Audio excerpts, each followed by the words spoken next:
Kasi yung lechon baka matitikman mo lang sa mga special occasion. Tsaka kung hindi ka talaga mayaman, hindi mo siya matitikman. Minsan nga meron kaming customer na driver siya. Hindi pa daw siya nakakakain ng lechon baka sa buong buhay niya. First time niya. Dito pala sa may kanto na to, makakabili ka ng 4 kilo na lechon baka. Magsasaing ka na lang. Saan nga ba itong kanto na may lechon baka na per kilo? Dolores MacArthur Highway, right across Pipangan ng Kapampangan. Parang bumili ka lang ng lechon manok ngayon sa kanto. 200 grams, good for 2 to 3 persons. May kasama pa siyang atsara, vinegar, tsaka yung lechon baka sauce namin. Resto na pang kanto, kaya kanto style ang itawag natin dito. Kaya naman sumugod na tayo ngayong linggo dito sa bagong-bagong Gringo na matatagpuan sa kanto ng MacArthur Highway dito sa City of San Fernando, Pampanga.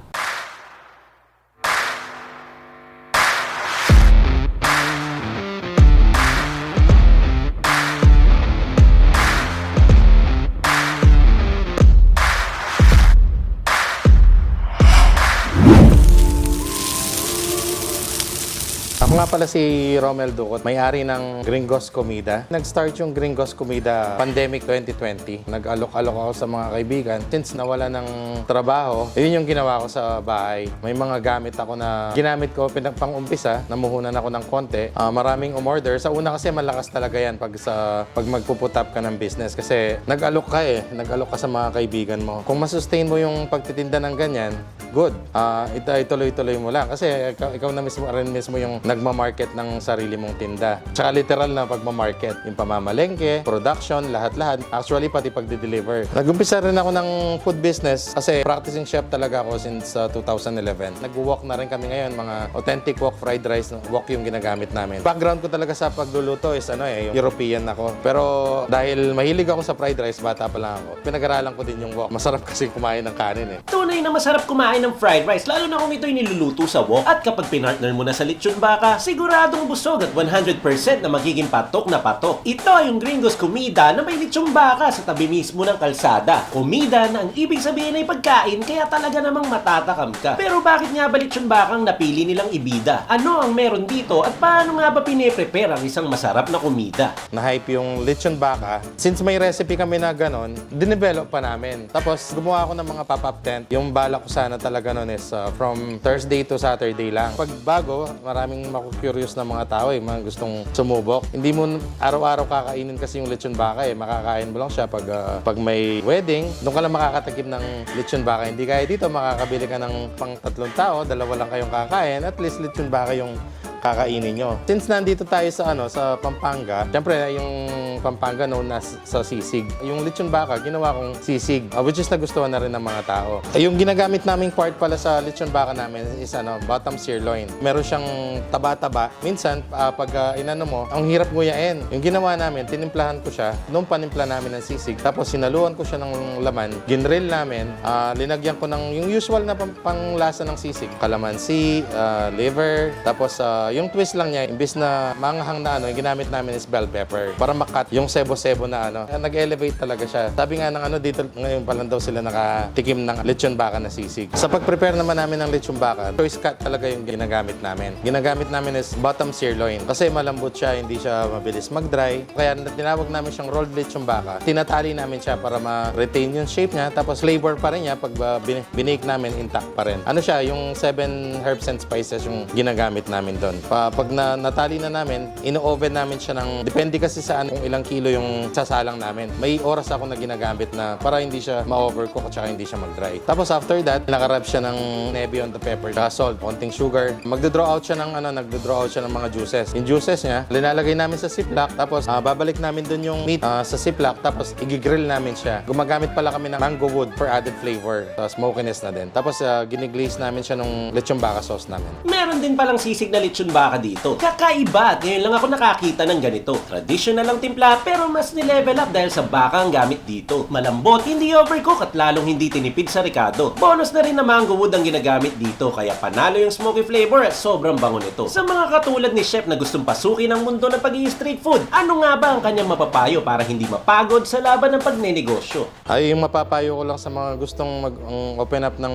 maliit na business, darating tayo sa point na hindi naman buong taon ng pagbe-business mo mo buong araw-araw palaging mabenta. Meron talagang araw na matumal, pero ang importante, hindi ka sumusuko. Kasi pag huminto ka, lalong walang mangyayari. Kami tinuloy-tuloy lang namin. Nagtuloy-tuloy lang naman. Hindi ko rin naman masasabing successful na yung business kasi at least kahit papano may dumadating. Pag sinabi mo kasing successful, parang wala ka ng aim for a higher goal. Yun ang palagi kong iniisip. At saka kailangan talaga yung hard work, consistency yan sa pagkain, at saka tiyaga talaga. Mga Cubs, iniimbitahan ko kayo. I-visit kami dito sa may Gringos Comida Rolled Lechon Baka. Specialty namin sa Rolled Lechon Baka. Tapos meron din kaming sisig Lechon Baka. Located kami dito sa may Dolores MacArthur Highway. Right across Pipangan ng Kapampangan. Open kami every Tuesdays to Saturdays. 2 p.m. hanggang 8 p.m. Talaga namang manyaman, Kenny. Manganta na mga Cubs! Kainan na mga Cubs! At welcome sa aming hometown dito sa San Fernando, Pampanga, partikular dito sa Gringos Comida. At meron tayo dito lechon baka na madali lang natin makita yan tol. Tol. Sa restaurant lang yan o kaya sa mga kasal-kasal eh. At meron din lechon baka na sisig. Doon ako excited din. Oo, hindi pa ako tumikim yan tol. Madalas pork eh. Oo. Ito ba, tikman na natin yan. Mamaya na yung diskusyonan. Ako, yunahin ko na dun sa sisig na baka. Sisig na baka. Eh, sasabayan kita dyan, Tol. Tara. Sisig na baka tayo. Cheers! Cheers! Wala mo lang kanin, yun lang muna. Pero yung lasa niya, parang pork sisig, ibahin mo lang talaga yung Alam mo yun, lasa ng baka, di ba? Yung karne, pero smoky pa rin. Iba talaga ang timpla ng sisig sa Pampanga, Tol. Maasim. Lalasahan mo yung parang margarine. Kasi yun yung pinang-susutay dun eh. Parang uminit siya. Kailangan, laging mainit yan. Dahil ang baka, alam mo na, di ba, nagsisebo din. Pag lumabig. Ba't nagulat? Tingnan naman natin itong lechon baka, tol. Wala mo nang kahit anong sauce. Yan. Kaya mo yan, tol? Kakayanin natin, Tol. Cheers! Cheers! Ang linamnam naman nun. Tsaka malambot. Yung bottom sirloin. Ano ba yung bottom sirloin, Tol? Yun yung, alam mo yung parang sate, medyo baba pa. Medyo malambot kasi na parte ng baka. Di ba, ang baka patak na patak yan. Pero yung ditong part nila, hindi nagkakamasil yan kasi hindi naman nagagamit. Kaya siya malambot. Perfect siya pang ganito-ganito, yung lechon. Tsaka, Tol, ang sarap nung ano ha. Ano ba yan? Minarinade ba yan? Grabbings yata, alam ko. Grabbings? Oh, may mga herbs and spices na nirarab dyan. Siyempre, pag narinig ko yung herbs and spices, secret na naman yan. Oo, secret yan. Oo, laging secret Secret yan. Mm. Meron pa nga silang sauce dito. Ito naman partner nila sa lechon baka nila. So, kuha tayo ng isang piraso ulit, tapos buhusan natin itong sauce. Lasang Worcestershire sauce. Ano naman yun? Basta nakabote siya parang toyo, parang oyster, pero hindi oyster. Worcestershire sauce. Worcestershire sauce. Worcestershire sauce. Ayun nyo. Oh.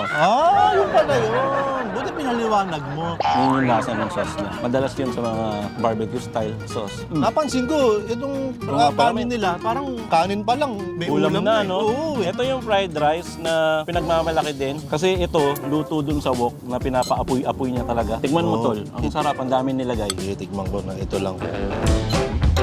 Bakit sa bahay ito hindi tayo makapagsangag ng ganito? Hindi talaga, tol. Ito kasi yung parang dahil niluto nga siya sa wok, saka yung malakas na apoy, high pressure, naglalabas siya ng masasarap na aroma. Sa bahay kasi, normal lang yung kalan mo, normal lang din ang kawali. Hindi mo siya mapupersang maglabas ng mga ganong amoy. Ibig sabihin, may kinalaman talaga yung gamit. Oo. Yung wok. Breath of the wok. Breath of the wok. Yan din yung minention ni Chef JP nung nakasama namin siya. Totoo naman yun, napapasarap. Kahit sa lechon house dati, gano'n. Baka pwede natin testingin na magsama yung baka tsaka itong fried rice na to. Pwede. Oo, Try mo. testingin na natin. Ito. Ayan. Kasasan yung kanina. Ano to? May magic. Ano ba to? Sauce din. Ayun din. Parehas lang. Kaya ko to mga Cubs. Let's go. Walang takot yan, tol.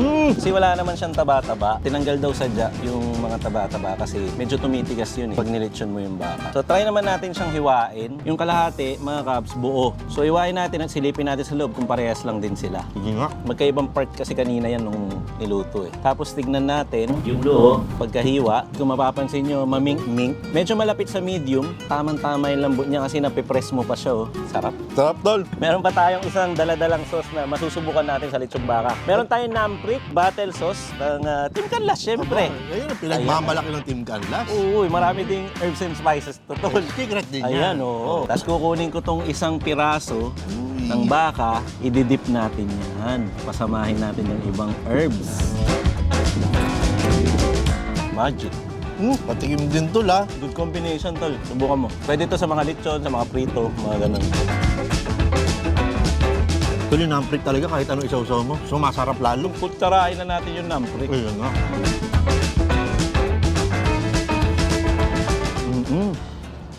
Yung marinade ng baka, isama mo sa herbs ng namprik. Boom.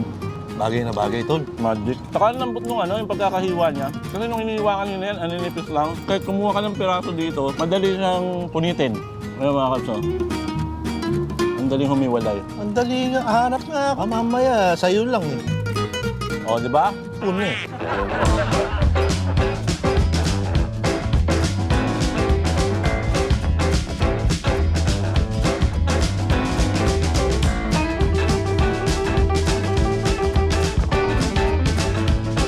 Tol, kanina pa tayo kain ng kain. Hindi natin nabanggit sa Cubs Nation. Wala pong dine-in dito. Ayaw nga pala. Oo. Pero may kanin dito, mga kaps. May kanin ba rito? Oo, yun yung kaiba. Fried rice. Ay, oo, ito nga. Sarap Yung nga. pinagkukwentuhan nga natin na niluluto ni Sir doon sa labas. Doon po yun, sa labas mismo yung doon tinuro namin kanina. Yan yung MacArthur Highway. Dito yan mismo sa hometown namin. Kanto lang namin to eh. Di ba naglakad lang tayo? Hindi ba tayo naglakad? May bonus clip nga pala. Nag-gotchi kami. Pero makikita niyo yung biyahe doon. Alos si time-lapse mo lang ng 30 seconds, 20 seconds. Basta itong Gringos, makikita nyo to, ang nasa tapat nito, traffic. Oo nga. Traffic yan eh. So, ngayon, traffic sa ngayon, mga kaps, kasi ginagawa yung flyover banda sa amin. Kaya nire-reroute yung mga truck. Kaya yan, halos natatakpan si Gringo ngayon ng traffic. Ang mga landmark dito is yung Pipanganan, Kapampangan, Samgyupsal King, sa Starbucks yan. Pag nakita nyo yan sa Dolores, mismong katabi nila to. Tsaka parang imposible hindi makita. Ang laki nung mga karatol nila doon. Oo, ang dami tarpaulin. Kaya nga ang daming humihinto tol ng mga sasakyan, bumibili rito. Ang sarap niyang enjoyin. Bibihira lang itong makatikim ka ng lechon baka na pwede siyang tingi-tingi. Oo. Tapos nasa kanto lang. Pwede mo na nga itong tawagin kanto style, lechon baka. Baka yun nga yung title ngayon eh. Di ba? Oo. Kasi nasa kanto lang talaga. Parang title na yung sinabi mo eh. Yung title na ba yun? Yun ba yung title Yun nito? ba yung title mga kap? Hindi ko alam eh. Oo, tingnan natin. Depende kung i-comment nyo. Karamihan ng mga pagkain na in-offer dito, parang Mexican Tacos. inspired. Oo, kasi may Mexico Pampanga eh. Baka kala nila doon galing. Hindi, nasa San Fernando tayo. Meron pang mga Pinoy na gano'n, katulad nito sisig. Pinoy food yan. Para kang makakatikim ng variety habang nasa kalye lang sila. Difference lang, walang dine-in, pero pwede kayo mag-take out. At dahil sulit naman talaga at murang-murang lechon baka dito, at pwede mong bilhin ng tingi-tingi, mag-iiwan din tayo ng ating Tinsalas TV sticker. Dahil totoo naman, at talaga naman, manyaman Kenny. Ba, teka, hindi pa outro yan. ah. Hindi pa. Oo, Hindi pa. Nadaanan natin kanina. Ay, hindi natin nadaanan. Tayo ang nadaanan kasi nasa kalsada nga yan. Kaya naman, alam natin na may bagong bumida. Gringos Comida. Hindi ako ready dun ah. May bagong bumida. May bagong bumida. Gringos Comida. Oh! Beep, beep, beep, beep. Ba't may bip, bip, bip, bip? May kalsada eh. Tapos beep. Beep ito. Di ba? Pero F pa rin yun. Oh, beep, beep, beep, beep. Okay. Oh. Attendance check, mga Cubs! Kung umabot kayo dito at kumakain din kayo, Oh, pati sinasabi mo, kinakain mo na. kung umabot kayo dito at kumakain din kayo ngayon, sinasabayan kami, tara comment kayo sa baba nitong sasabihin ni Mayor. Let's check! May bagong May bagong bumida. Gringos Comida. Beef, beef, beef, beef. Beef, beef, beef, beef lang Okay, yun, apat. tol. Oh. Tinatandaan ko na kasi ngayon mga Cubs para hindi mali yung masulat ko dyan sa nakikita nyo sa screen. Para ma-comment nyo din ng pare-pareha. So maya, yung iba dalawa lang yung beef eh. Apat yun. Apat yan. Dapat matry ng Cubs Nation itong Canto style Lechon baka. lechon baka dito sa Gringos Comida. Kasi nga, talaga namang manyamang kayo. Hindi, kasi nga, yun nga, yung bibihira tayo maka-experience ng ganito sa kalsada. Ang sarap niya, mas malambot siya. Unang-una, yung pinaka-importante kasi lechon baka yan eh.